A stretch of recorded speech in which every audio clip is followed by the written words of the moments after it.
መስቀላችንን የምናስረው በእግራችን ላይ አይደለም ወይ በእጃችን ላይ አይደለም።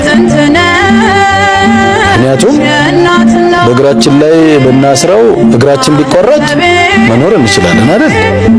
ችግር የለውም። ሰው እግሩ ተቆርጦ መኖር ይችላል። እጃችን ላይ ቢሆን እጃችን ቢቆረጥ መኖር እንችላለን። ችግር የለውም። እጃቸው የተቆረጠ እጅ የሌላቸው ብዙ ሰዎች ይኖራሉ። አንገት ከተቆረጠ ግን ሰው መኖር ይችላል? እጅን ብትቆረጥ ጤነኛ ከሆንክ ችግር የለውም ማለት ይቻላል። እግርን ተቆርጠም ጤነኛ ከሆንክ ችግር የለውም ይባላል። አንገትም ብትቆረጥ ጤነኛ ከሆንክ ችግር የለውም የሚባል ነገር የለም። አንገትህ ከተቆረጠ ሕይወትህ አለፈች ማለት ነው።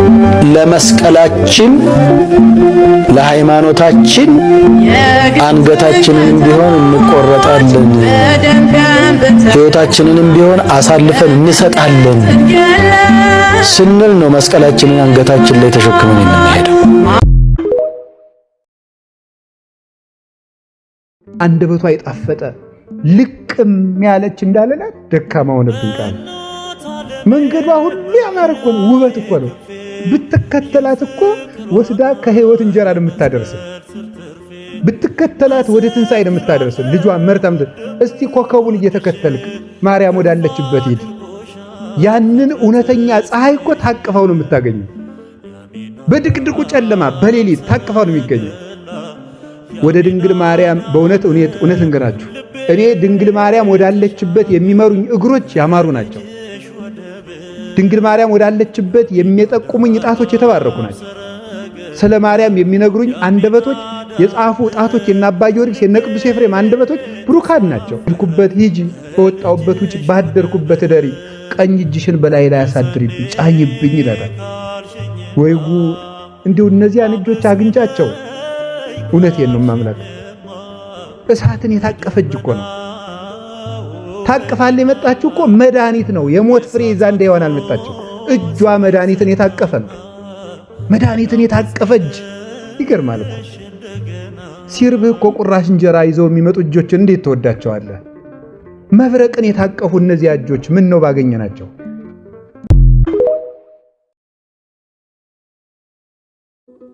የምታዩት አጥንት እኮ አጥንት ሆኖ የተገኘው መገኛ ምንጭ እኮ አፈር ነው። ዛሬ ልፍስፍስ ልንሆን እንችላለን። ዛሬ የማይገባ ሊሆን ይችላል። ዛሬ ደንዛዞች ናቸው ልንባል እንችላለን። ግን እግዚአብሔር እጆች ከነኩን እመኑኝ እንጠነክራለን። በእግዚአብሔር እግሮች ስር ካረፍን ልፍስፍሱ ይጠነክራል፣ ደካማው ይበረታል። የለም የተባለው ይኖራል። መቆም የማይችለው አፈር የሚቆም ይሆናል። ይጠቅማል። አፈር ነኝ የምትል እግዚአብሔር እንዴት ጠቃሚ እንደሚያደርግ ተመልከት። ከፍጥረቱ እንኳን ትላንታችን ዛሬያችንን ያበላሸ ስንት ሰዎች አለ። አንድ ነገር ስለተሰበረብን ዘመናችንን ሆኖ የሰበርን ስንት ሰዎች ነን። አንድ ነገር ስላደናቀፈን ዘላለም ተኝተን እየኖርን ያለን ስንት ሰዎች ነን። አንድ ነገር ስላቃተን ብዙ ነገር እንዳቃተን አድርገን ራሳችንን የቀበርን ስንት ሰዎች ነን።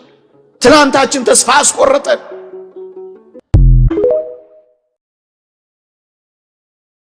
እግዚአብሔር ባዶ ሲያረጋችሁ አታማሩ ክርስቲያኖች፣ አናማር። ባዶ ሲያረገ ለሆነ ነገር እያዘጋጀህ ነው። ለሆነ ትልቅ ዓላማ እያዘጋጀ ነው። ተመልከቱ።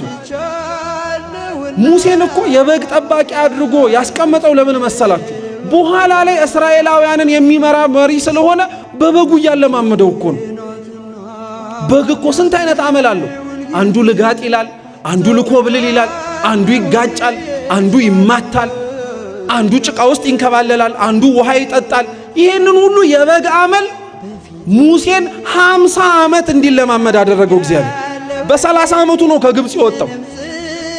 50 ዓመት ሙሉ በግ ጠባቂ አደረገው። 50 ዓመት ሙሉ ይሄንን በግ ያስጠበቀው ግን ተዋርዶ እንዲቀር ስለፈለገ አይደለም።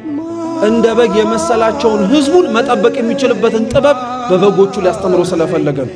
ታዲያ ዝቅ ማለት ሁሌ ውርደት ይመስላችኋል? ባዶ ሆኖ መገኘት ሁሌ ማጣት ይመስላችኋል ክርስቲያኖች? በፍጹም አይደለም። እግዚአብሔር ዝቅ ሲያደርግ ለተለየ ነገር እያለማመደ ነው። እግዚአብሔር ዝቅ ሲያደርግ ከፍ ላለው ዓላማ ከእንዲሁ እያዘጋጀ ነው።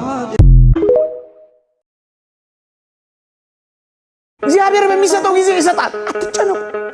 እርሱ ስለኛ ምን እንደሚያስፈልገን እኮ ያውቃል። ሳንለምነው ያውቃል። ሳንጠይቀው ይሰጠናል። ለምንድነው ተጨንቀን ከአእምሮ ውጭ ምን ሆነው? ለምንድነው ከመረጋጋት ምን ወጣው? በመጠን መኖርን መልመድ። ተጨንቆ በቁመቱ አንድ ክንድ መጨመር የሚችል ማን ነው ይላል። ተጨንቆ ማንም ሰው ምንም ፈቀቅ ማድረግ አይችልም። መጨነቅ ፈቀቅ አያደርግም። በተለይ ወጣቶች በዚህ ዘመን ተደጋገፉ፣ ተበረታቱ።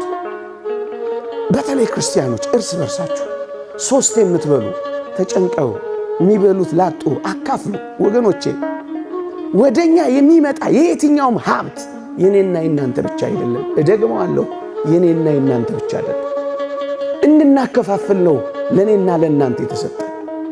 ብቻህን እንድትጨርሰው አይደለም እግዚአብሔር የሀብትን ጸጋ አንተ ጋር ያጎናጸፈው። እንድታከፋፍልለት ነው ወደ አንተ የመጣው። የወንጌላችን ትልቁ ተልእኮ ስጦታ ነው። እኛ እንኳን የዳነው በስጦታም አይደለም። ትልቁ ጸጋችን እኮ ስጦታ ነው። መጽሐፍ ቅዱሳችንን ገልበጥ አርጋችሁ ስታዩት የሚያስፈልጋቸውን ባትሰጧቸው ምን ይጠቅማቸዋል እኮ ነው ያለው። ድንግል ማርያምን እናቴ ለማለት ሰው መሆን ያስፈልጋል። ከርከሮ ከሆንክ፣ አሳማ ከሆንክ፣ ጅብ ከሆንክ፣ ፈረስ ከሆንክ ጽዮን አትላትም። ዳዊት ያለው ምንድነው? እመነ ጽዮን ይብልሰብ፣ ሰው እናታችን ጽዮን ይላል። ወብእሲ ተወልደ በውስቴታ፣ ስጋን የተዋሃደ አካላዊ ቃል ከሷ ተገለጠ። ደስ ይበላችሁ። ወደር የሌላት እናት ናት። ወደር የሌላት ውብ እናት። አንዳንዴ እንዲገጥማችኋል ወገኖቼ፣ የሰማችሁ ነው አይደል? ቀኑ ይመሻል፣ ቀኑ ይጨልምባችኋል። አንዳንዴ ዙሪያው ገደል ይሆንባችኋል።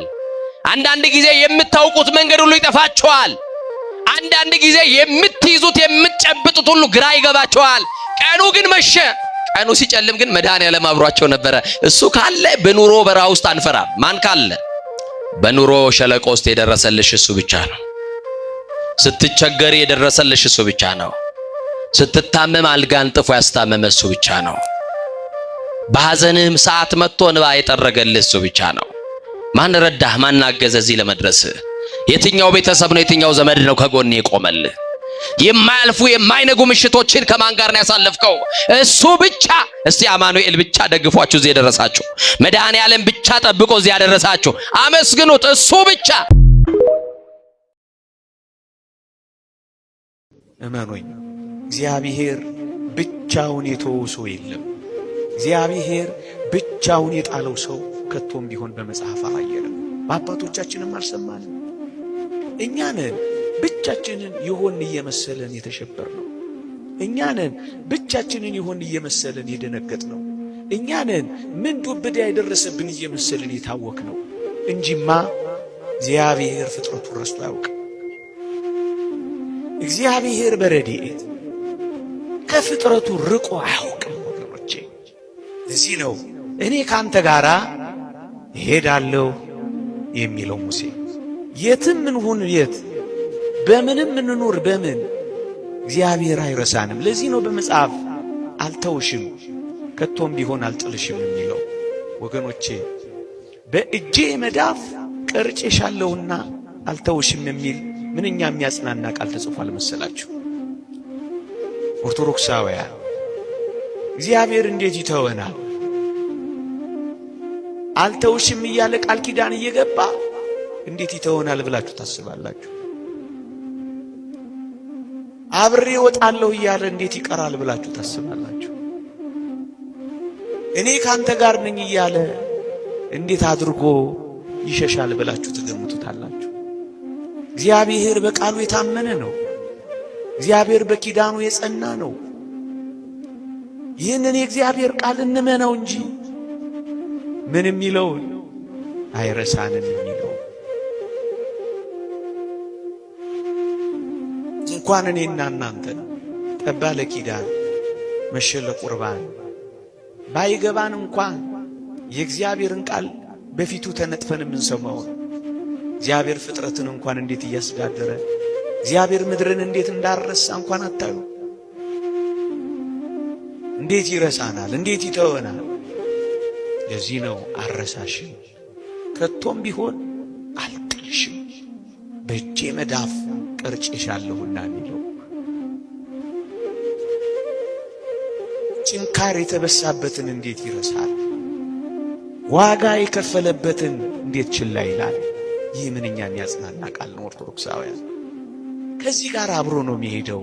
እኔ ካንተ ጋር እሄዳለሁ አሳርፍህም አለው እኮ የሚለው ለዚህ